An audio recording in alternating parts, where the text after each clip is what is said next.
He should have been dead already. The B-24 was burning, its left wing shredded, fuel tanks venting fire into the blue Pacific sky. The engines screamed, one after another coughing black smoke as shrapnel tore through the nacelles. Metal shrieked. Rivets popped loose like gunshots.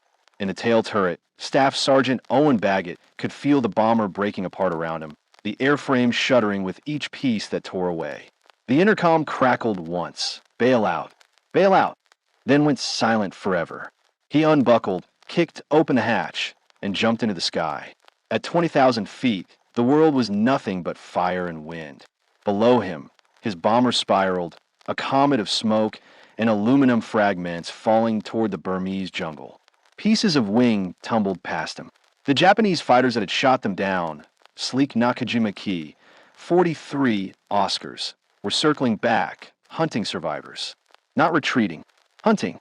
Baggett's parachute snapped open with a violent jerk that nearly dislocated both shoulders. For a second, there was silence. Then came the sound every airman feared, machine gun fire cutting through fabric. The Japanese were strafing the parachutes. Bullets sliced through the air around him, close enough to hear them snap past his head. He saw one chute below ignite, the man convulsing as rounds tore through him before the canopy caught fire. The airman tumbled in silence, trailing smoke and blood. Another canopy shredded and vanished, shroud lines severed, the body dropping like a stone into the green below. A third parachute collapsed, half the panels blown away. Baggett realized he was next. He stopped breathing, so he did the only thing left. He played dead. He let his body go limp, his arms hanging lifeless, his head drooping forward. The wind rocked him gently as he descended through the smoke. The Oscar dived again, its silver fuselage flashing in the sun, engine howling as it accelerated. The pilot came in close, so close Baggett could see the scarf flapping behind his neck, could see the dark shape of the man's head through the canopy glass. The fighter slowed. The pilot wanted to look at his kill, wanted to see the American's face, wanted confirmation.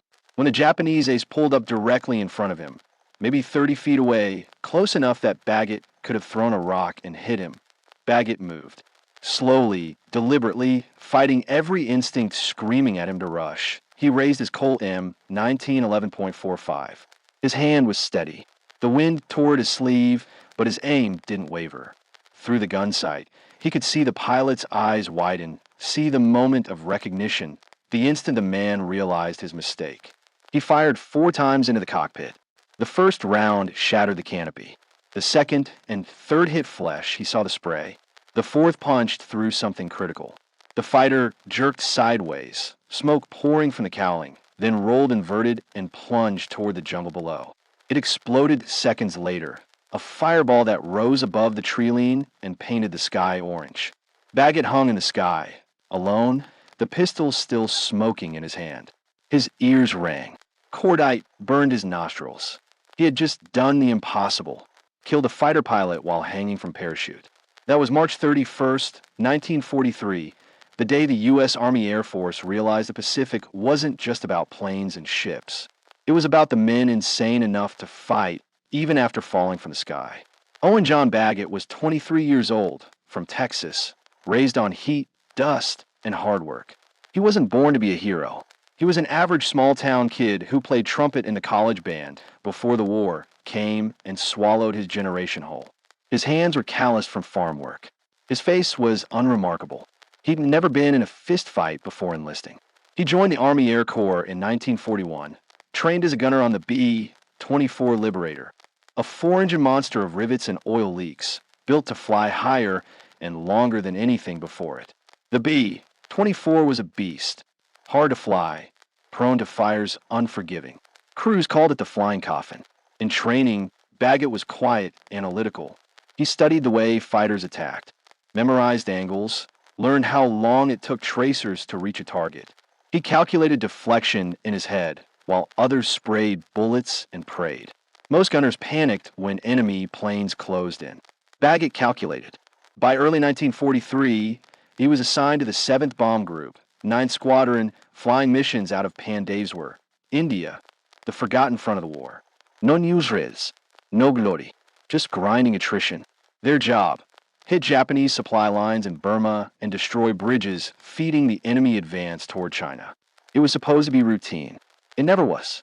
Every mission meant 1,000 miles of jungle, mountains, and death. No rescue if you went down. Japanese fighters ruled the skies, fast and agile, waiting for lumbering bombers that couldn't turn or dive fast enough. Crews disappeared. Some shot down. Some lost. Some just gone. March 31st was supposed to be just another run. Target, Railroad Junction near Pyemina. The crew of Knockout Dropper, Baggett's B-24, took off at dawn, loaded with 5,000 pounds of bombs. 10 men crammed into a metal tube that smelled like hydraulic fluid and fear. At 11 a.m., they crossed into enemy airspace. The sky was clear. Too clear. Every veteran knew what that meant. The first warning came from the top turret gunner. Bandits. 6 o'clock high. 8 Key 43s dropped out of the sun like hawks, their aluminum skins flashing. Their cannons opened up, 20mm shells ripping into the bombers, punching holes the size of dinner plates through aluminum skin. Baggett swung his twin Brownings into position and fired. The tracers stitched the sky, bright orange threads that fell short. The fighters were too fast, too agile, dancing around the lumbering bombers like wolves around buffalo. Seconds later, the Liberator's No. 3 engine exploded. The cowling disintegrated. Flames raced along the wing, feeding on leaking fuel. The fire spread fast, eating control cables, melting wiring. The cockpit filled with smoke. The co-pilot shouted over the intercom, voice tight, "She's going. Get out." Baggett unlatched his harness with numb fingers. The floor beneath him buckled as the wing started separating. He fell through a jagged hole in the fuselage, tumbling into the freezing air. He pulled his ripcord at 15,000 feet, waited for the jerk, prayed the chute wasn't damaged. It opened. He was alive. For now. Below, he could see the jungle canopy, endless green, broken by flashes of fire from falling wreckage. Above, Japanese fighters wheeled around like vultures. They had turned the sky into a hunting ground. The Americans dangling from parachutes were the easiest targets they'd ever have. One by one, the white canopies blossomed, each a perfect target against blue. The fighters came in low, their machine guns tearing holes through the air. Baggett watched one chute ignite like paper, flames racing up the shroud lines. The man screamed. Baggett could see his mouth open even from 100 yards away, then went silent. Another chute burst and vanished, shredded to ribbons. A third airman hung motionless, body jerking as bullets stitched across his chest. He counted 3 survivors, then 2, then 1, himself. The last fighter lined up for the kill. The pilot was methodical, patient. He'd done this before. Baggett forced himself to hang limp, to look dead. Every muscle screamed to move, to fight, to do something. He ignored them all.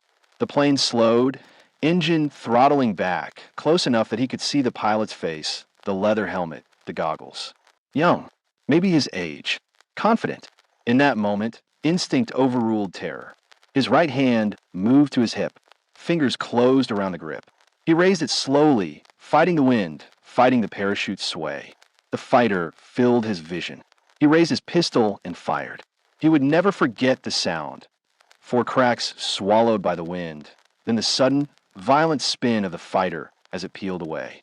Glass fragments glittered in the sun. The engine coughed black smoke. The fighter rolled inverted and fell. He watched it fall until it vanished into the jungle. Then came the explosion, a dull thump that rolled across the sky. Then the sky went quiet again. Just wind. Just the creak of his harness. When he hit the ground, he was barely conscious. The parachute dragged him through brush and mud, thorns tearing his flight suit, branches whipping his face. Burmese villagers found him first, scared, uncertain. They gave him water. Then Japanese patrols found them all. He spent the rest of the war in a prison camp outside Rangoon, beaten, starved, interrogated. Bamboo cages, rice rations crawling with weevils, dysentery, guards with rifle butts. He lost 60 pounds in 6 months. Malaria came in waves, burning through him. He told no one about what had happened in the sky. They would have called him crazy. They would have beaten him worse. But word spread anyway. After the war, American intelligence cross-referenced Japanese records. They found it. Lieutenant Katsutoshi Watanabe, 64th Sentai, killed in action March 31st, 1943. Cause of death: head wound, small caliber projectile. The crash site matched. The trajectory matched. The timing matched. The story was impossible, but the evidence was real. The U.S. Army quietly investigated, classified the report, and added a single note to his service record, credited with destroying one enemy aircraft while descending by parachute. The legend of Owen Baggett spread through every airfield in the Pacific. Gunners told it over mess hall coffee and midnight cigarettes, in ready rooms and barracks, anywhere men gathered who knew what it meant to fight at altitude. The man who shot down a fighter while falling. The man who refused to die. The Texan who looked death in the face and pulled the trigger first. In a war full of bombs and strategy, it became a symbol that even in chaos, even when everything was lost, one man's could bend the impossible. After liberation in 1945, Baggett returned home weighing 120 pounds, half-starved but alive. His eyes were hollow. His hands shook. Reporters asked him about the story. He said little. "I was just doing my job," he told them. He never bragged, never gave interviews, never wrote a book. He worked quietly for an oil company, married, raised kids, and faded into the background. He didn't talk about the war. Not to his wife. Not to his children. Not to anyone. But every generation of gunners that followed knew his name. In the Air Force archives, his after-action report remains one of the strangest in history. Enemy aircraft destroyed by pistol fire during parachute descent. No one ever repeated it. No one ever needed to.